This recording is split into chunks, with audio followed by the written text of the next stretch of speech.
ಚೇಷ್ಟೆ ಮಾಡೋ ಕಪಿರಾಯ ದ್ವೇಷಾನು ಸಾಧಿಸ್ತಾನ. ಕರ್ನಾಟಕ ಅಗ್ರವಾರ್ತೆಯಲ್ಲಿ ಒಂದು ಇಂಟ್ರೆಸ್ಟಿಂಗ್ ಸ್ಟೋರಿ ತಗೊಂಡು ಬಂದಿದ್ದೀವಿ. ಮಂಗನ ಕಾಟಕ್ಕೆ ಹಲವು ಕುಟುಂಬಗಳು ಹೈರಾಣಾಗಿವೆ. ಮಂಗಳೂರು ಹೊರವಲಯದಲ್ಲಿ ಒಂದು ಆಗಂತುಕ ಕೋತಿ ಇದೆ. ಬೆಳೆ ನಾಶ ಮಾಡಲ್ಲ, ಕೃಷಿಗೆ ಹಾನಿ ಮಾಡಲ್ಲ, ಮನುಷ್ಯರನ್ನ ಕಂಡ್ರೆ ಮಾತ್ರ ಈ ಕೋತಿ ಬಿಡಲ್ಲ.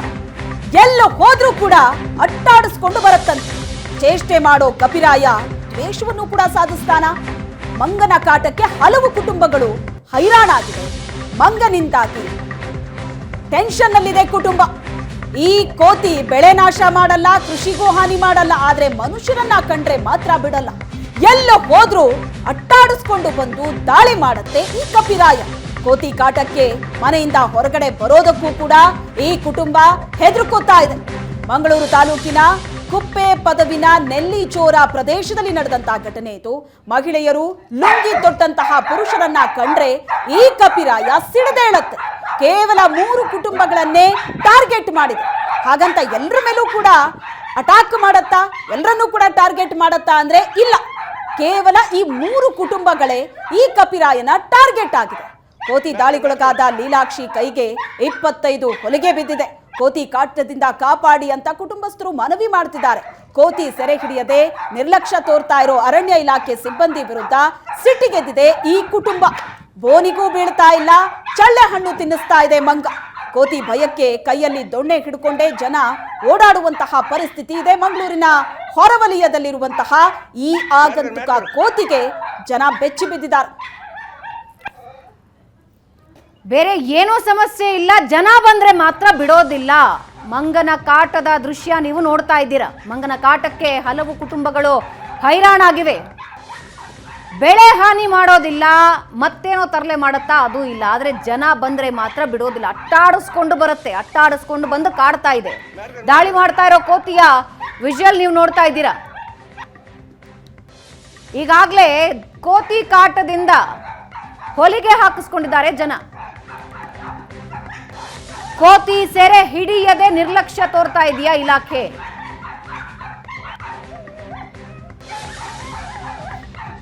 ಗಾಯಗೊಂಡ ಮಹಿಳೆ ನೀವು ನೋಡ್ತಾ ಇದ್ದೀರಾ. ಲೀಲಾಕ್ಷಿ ಕೈಗೆ 25 ಹೊಲಿಗೆ ಬಿದ್ದಿದೆ. 25 ಹೊಲಿಗೆ. ಕೋತಿ ಕಾಟದಿಂದ ನಮ್ಮನ್ನು ಕಾಪಾಡಿ ಅಂತ ಕುಟುಂಬಸ್ಥರು ಮನವಿ ಮಾಡ್ತಾ ಇದ್ದಾರೆ.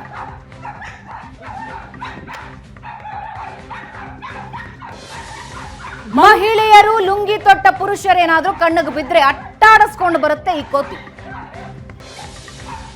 ಕೋತಿ ಅಟ್ಟಾಡಿಸ್ಕೊಂಡು ಬರುತ್ತಾ? ಇದು ದೊಡ್ಡ ವಿಷಯನಾ? ಖಂಡಿತ ದೊಡ್ಡ ವಿಷಯ. ಯಾಕೆಂದ್ರೆ ಕೋತಿ ಅಟ್ಯಾಕ್ ನಿಂದಾಗಿ ಲೀಲಾಕ್ಷಿ ಅವ್ರನ್ನ ನೋಡ್ತಾ ಇದ್ದೀರಲ್ಲ ನಮ್ಮ ಸ್ಕ್ರೀನ್ ಅಲ್ಲಿ, ಕೈಗೆ 15 ಹೊಲಿಗೆಗಳು ಬಿದ್ದಿವೆ. ಜನ ಓಡಾಡೋದಕ್ಕೆ ಭಯ ಪಡ್ತಾ ಇದ್ದಾರೆ. ಅದು ಮೊನ್ನೆ ನಾನು ಬರುವಾಗ ಮಂಗ ಇತ್ತು ಇಲ್ಲಿ. ಬಂದ ಮಂಗ ಹೋಗಿ ಬೀಜದ ಬೇಟೆ ಹತ್ತಿರ ಹೋಯಿತು. ನಾವು ನೋಡಿದ್ದೇನೆ. ಮತ್ತೊಂದು ಬೇರೆಯವರು ಒಬ್ಬರು ಇಲ್ಲಿ ಬೈಕ್ ಇಟ್ಟಿರು. ಅವರು ಹೇಳಿದರು ಅವರ ಬೀಗದ ಕೈ ಅದರಲ್ಲಿ ಇಟ್ಟರೆ ಮಂಗ ಕೊಂಡೋಗ್ತಾನೆ ಅಲ್ವಾ, ಅದಕ್ಕೆ ಅದು ಅವರು ಇಟ್ಕೊಂಡು ಇವರ ಮನೆ ಅಣ್ಣನ ಮಾತಾಡ್ಲಿಕ್ಕೆ ಹೋದರು.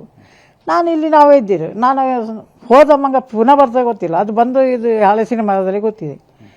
ಮತ್ತು ನಾನು ಎಂತ ಮಾಡಿದೆ, ನನ್ನ ಒಂದು ದೊಣ್ಣೆ ಇತ್ತು. ನಾನು ದೊಣ್ಣೆ ಉಟ್ಕೊಂಡು ಹೋಗೋದು ಆಚೆ ಈಚೆ ಹೋಗುವಾಗ. ನನಗೆ ಅದು ನಾನು ಇಲ್ಲಿ ಬೆತ್ತ ಇಡಲಿಕ್ಕೆ ಬಗ್ಗೋಗ ಅದು ಹೊರಗಿದ್ದ ಮಂಗ ಮರದಿಂದ ಕೆಳಗಿದ್ದು ನನ್ನ ಕೈಗೆ ಬತ್ತು ಒಳಗಿಂದರೆ ಹೊರಗೆಲ್ಲ ಕಚ್ಚಿತು. ತುಂಡೆ ಅದರ ಬಾಯಲ್ಲಿ ಹೋಗಿದೆ. ಮತ್ತು ರಕ್ತ ಎಲ್ಲ ಹೋಗಿದೆ. ಅಲ್ಲಿ 23 ಕಟ್ಟಾಗಿದೆ. ನರ ಎಲ್ಲ ಕಟ್ಟಾಗಿದೆ. ಒಂದು ಎಷ್ಟು ನರ ಕಟ್ಟಾಗಿದೆ.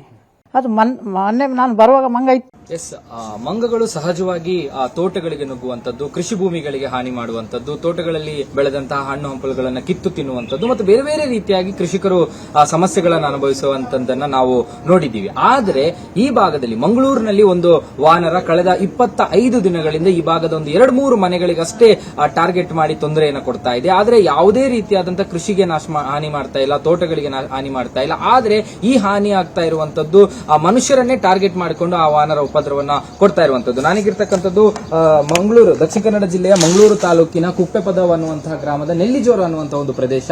ಇಲ್ಲಿ ಸುಮಾರು ಒಂದಷ್ಟು ಮನೆಗಳಿವೆ. ಆದ್ರೆ ಇಲ್ಲಿ ಇರುವಂತಹ ಒಂದು 2-3 ಮನೆಗಳನ್ನ ಟಾರ್ಗೆಟ್ ಮಾಡಿಕೊಂಡು ಒಂದು ವಾನರ ಕಳೆದ 25 ದಿನಗಳಿಂದ ಸಾಕಷ್ಟು ತೊಂದರೆ ಕೊಡ್ತಾ ಇದೆ. ಬಹುತೇಕ ಈ ಒಂದು ಭಾಗ ಒಂದು ಹಂತಕ್ಕೆ ಸಾಕಷ್ಟು ಕೃಷಿ ಭೂಮಿಗಳನ್ನು ಹೊಂದಿರುವಂತಹ ಜಾಗ. ಈ ಹೆಚ್ಚಿನ ಅವರು ತೋಟಗಳನ್ನ ಇಟ್ಕೊಂಡಿದ್ದಾರೆ. ಒಂದಷ್ಟು ತೋಟಗಳ ಮಾದರಿಯಲ್ಲಿ ಸಣ್ಣ ಸಣ್ಣ ರೀತಿಯಲ್ಲಿ ಬೆಳೆಗಳನ್ನ ಬೆಳೀತಾರೆ, ಸಣ್ಣ ಪುಟ್ಟ ರೀತಿಯಲ್ಲಿ ಬೆಳೆಗಳನ್ನ ಬೆಳೀತಾರೆ.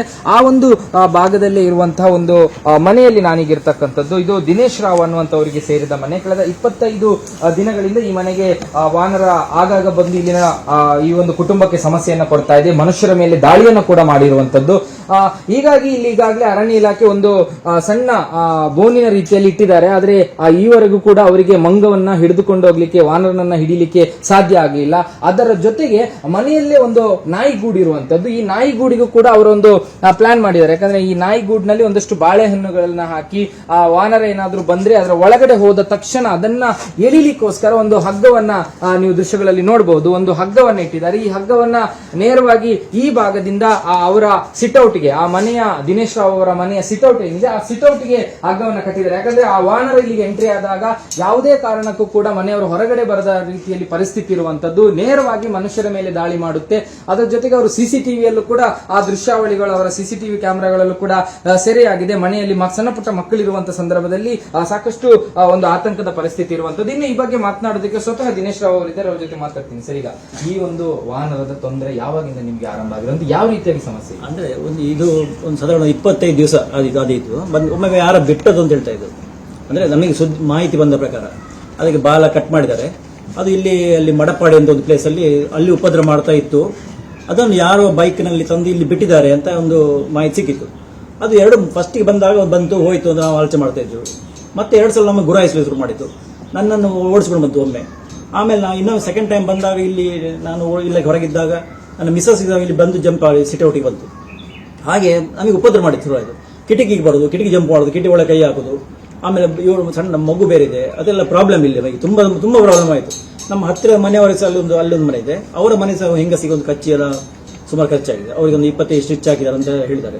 ಇದಿಷ್ಟು ದಿನೇಶ್ ರಾವ್ ಅವರ ಕುಟುಂಬಸ್ಥರ ಮಾತು. ಒಟ್ಟಾರೆಗೆ ಏನಂದ್ರೆ ಸಣ್ಣ ಮಗು ಇದೆ, ಅದರ ಜೊತೆಗೆ ಕೋವಿಡ್ ಕಾಲದ ಲಾಕ್ಡೌನ್ ನಲ್ಲೂ ಕೂಡ ಬಹಳ ಫ್ರೀ ಆಗಿದ್ದಂತವ್ರು ಇವರು. ಆದ್ರೆ ಈಗ 25 ದಿನಗಳಿಂದ ಒಂದು ಮಂಗನ ಕಾರಣಕ್ಕೋಸ್ಕರ ಅವರು ಮನೆಯಲ್ಲಿ ಬಂದಿಯಾಗುವಂತಾಗಿದೆ. ಯಾವಾಗ ಬೇಕಾದ್ರೂ ಮಂಗ ಬರ್ಬೋದು, ದಾಳಿ ಮಾಡಬಹುದು ಅನ್ನೋ ಆತಂಕ ಇದೆ. ಹಾಗಾಗಿ ಅರಣ್ಯ ಇಲಾಖೆ ಸಿಬ್ಬಂದಿ ಇದನ್ನ ಬಹಳ ಗಂಭೀರವಾಗಿ ತೆಗೆದುಕೊಳ್ಬೇಕು. ಆ ಮಂಗನನ್ನ ಹಿಡಿದು ತೆಗೆದುಕೊಂಡು ಹೋಗುವಂತ ಪ್ರಯತ್ನಗಳನ್ನ ಮಾಡಬೇಕಾಗುತ್ತೆ. ಕ್ಯಾಮರಾ ಪರ್ಸನ್ ಅಶೋಕ್ ಜೊತೆ ಭರತ್ರಾಜ್, ಏಷ್ಯಾನೆಟ್ ಸುವರ್ಣ ನ್ಯೂಸ್, ಮಂಗಳೂರು.